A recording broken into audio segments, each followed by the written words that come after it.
Hi, everybody, and welcome back to the Plot Genie. It's been a while. Hi, I hope you guys are well. Um, yeah, I mean, from what, March to July, it's just been crazy for me. I really appreciate your patience, but I'm back and I really just want to dive into it. So I'm assuming that if you clicked on this video, you want to dive into how to write a fake dating romance. Honestly, there's a one trope that's just pure catnip for readers, especially when it's done right. It's got the tension of forbidden love, the pining of slow burn, and the chaos of pretending to be in love, only to accidentally fall in love for real. Yes, we are talking about fake dating, fake whatever, insert marriage, engagement, anything right there. Today, I'm going to walk through how to do this the right way, how to write something that's swoony, that's full of the trope that readers just love, and that's totally bingeable. So let's go, let's get into it. So, why does fake dating work so well? Well, for one, it's the perfect blend of external tension and internal denial, right? So, here's why readers love it. I think it's really, really important to go through the psychology of why readers like something, because once we understand it, we can layer it into our story and make sure that we are serving it, right? So, the reasons readers love fake dating is because it creates an instant closeness with a built-in secret. So think about that for a second. It's essentially forced proximity because you have to be together to fake being together, right? And then on top of that, they are sharing something just between the two of them and nobody else knows. The second thing is there's always an emotional ticking clock. When will the lie unravel? Because it will, right? Readers know this. You know it as an author. It is going to unravel. Shit is going to hit the fan. It's just a matter of when is that going to happen? Number three, it forces characters into romantic situations before they're actually romantic, before they're even emotionally ready sometime. And that's just, again, it's catnip. I love it. This is why, I mean, I'm a fanfic girly, but if you go into any of your ships, there's always a bunch of AUs where, oh, I need you to pretend to be my boyfriend, or I need you to do this. This is why we watch those Hallmark movies over and over again, where she needs a pretend boyfriend to go home to her parents. We want to see this play out. If we're reading Jessica Brody's Save the Cat Writes a novel, this is the fun and games. We want to see the romantic interactions, right? Because a lot of the time when we're writing romance, the emotional interactions will slowly increase the tension of the physical. And what I mean by that is typically, and again, I say typically, you're not necessarily going to get a lot of physical interactions right away, right? We see that build up based on the emotional connection deepening as the characters spend time together. But with something like a fake dating, you're going to get more physical faster before that emotional resonance between these two characters. And if anything, that physical closeness is going to help develop that emotional resonance. And then finally, I mean, the denial stage is just chef's kiss, right?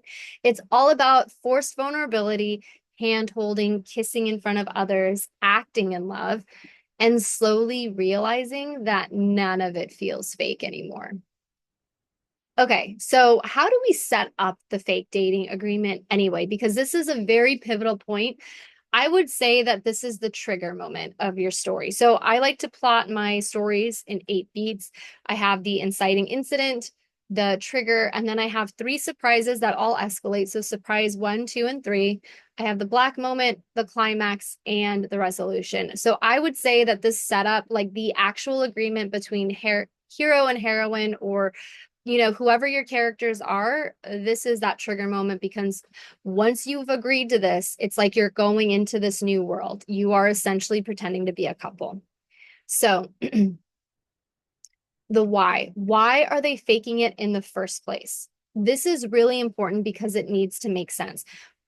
what I see a lot with certain clients and even when I'm reading books myself is that they want the trope so much that it doesn't even make sense to their story. If I don't believe that they need this, there is no other way but for them to fake date, then I'm already out of the story. You've already like it's already gone. Like I don't believe it. And if I don't believe it, I'm not going to either finish the story or read anything else. Yes, we need the tropes. We want the tropes. Readers love the tropes. And some will forgive it if it doesn't make sense. I am not one of them. As a writer, I want to make sure that all of my tropes make sense logistically to the story.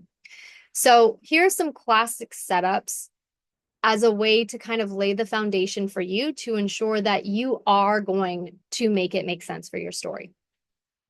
So, for example, we need to get an ex jealous. Oh my gosh, how much is that serving, guys? We have jealousy, we have pretend boyfriend. Ugh, it's perfect. To survive a family event without questions. We've already kind of talked about that. To boost a public image, like celebrity politician angle, possibly to win a competition, secure a promotion, and a mutually beneficial lie. So it's win on win on paper, but emotionally, it might be a disaster. We have to make sure that both characters are getting something out of the deal and that they believe they can walk away unscathed. Spoiler, they cannot. Okay, so the next part of the process is setting the boundaries, right? This is one of my favorite things when I'm plotting for people writing fake dating or even when I am writing it myself. It's sort of we have to come up with a story. We have to make this believable. We need rules, right? So once they agree to fake date, you have to have them create these boundaries to create these rules and then systematically destroy the rules, right? So here are some common ones just to hopefully help get you out of a funk or to inspire you. No kissing unless someone's watching, no sleepovers, definitely no catching feelings. And this one is always the first to go, no jealousy, and there is an end date agreed upon. And that goes back to our ticking clock, right? And that always, always, always helps to escalate tension and to really drive in the conflict. These rules give you, again, that built-in conflict and payoff. Every time they cross a line, it matters because what started out as fake is starting to get real, right? So the next section that I want to talk about is, and this is just my opinion, I am sure that there are plenty of exceptions to this rule, but because this is my video, I'm just going to tell you what I've seen work, what works for me as a reader, what works for me as a writer. Slow burn is that sweet torture. And in my opinion, fake dating works best when that burn is deliciously slow. So that means that, I mean, you could potentially have like a one night stand. They could have hooked up a long time ago. Heck, they could have even dated in high school. But when we start our story, it's almost like everything is new. It could be years from now, it could be months from now. But there's this newness in order to make things a little tense, a little awkward, a little bit. We need to have a little bit of stakes here, right? And I feel like the reason why it's fake, one of the reasons readers love the fact that it's fake is that because we all know that true emotions are going to come. But if they're already being physical on their own and it's not so much a slow burn, then you're kind of taking away from that gut punch of all of those fake romantic moments, like that fake kiss, like that fake dance, like that fake, he's posturing to make sure that no one touches his fake girlfriend, that sort of thing. So here are a few moments just to help you. I'm really sorry. Like my hands are just going crazy. Here are a few moments that will help with that slow burn, making it deliciously slow. Is maybe a fake kiss that lingers a second too long, holding hands in public and neither of them letting go when no one is around.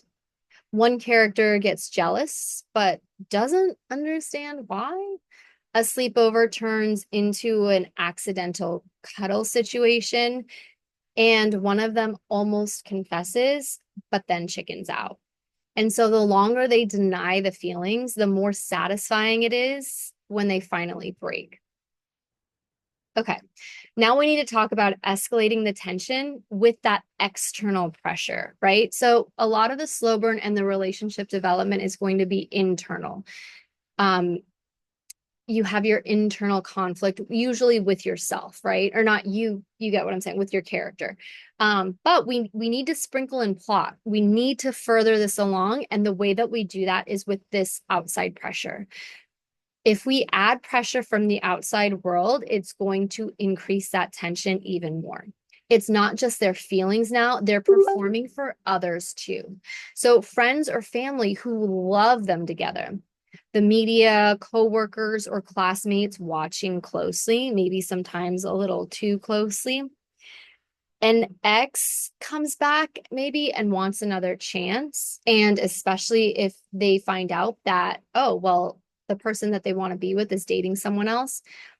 And then one character gets an offer that could end the lie early.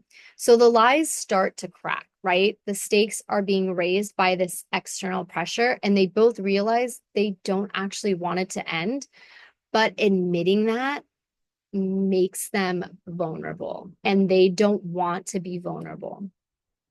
But like with all good fake dating relationships, at some point the lie falls apart. Again, this is your black moment. If we're going back to that 8-point plot that I mentioned before, it's revealed, right? And this can happen in one of two ways. One person ends the arrangement to protect themselves, or the truth comes out in a big public moment and someone walks away. Either way, your couple gets ripped apart emotionally before they can come back together. Let them feel the loss, let it hurt. And then one of them confesses. Big feelings, messy delivery, all of it. Readers live for this moment, so make it worth the buildup. Okay, to sum up, fake dating romance is about two people pretending to be in love and realizing they were never pretending at all. So we have to set a strong fake dating reason. We have to give them boundaries so they can break them. We have to milk the tension and slow burn. We have to add outside pressure. And finally, we have to let them fall apart before they fall together. If this helped you, please, please, please hit the like button and subscribe for more writing deep dives, tropes, story structure, emotional beats, and everything in between. And tell me in the comments, what's your favorite fake dating book or couple? Or better yet, what fake dating idea are you working on? Until next time, keep plotting with purpose and give readers that sweet, sweet fake out HEA. All right, guys, take care. Bye.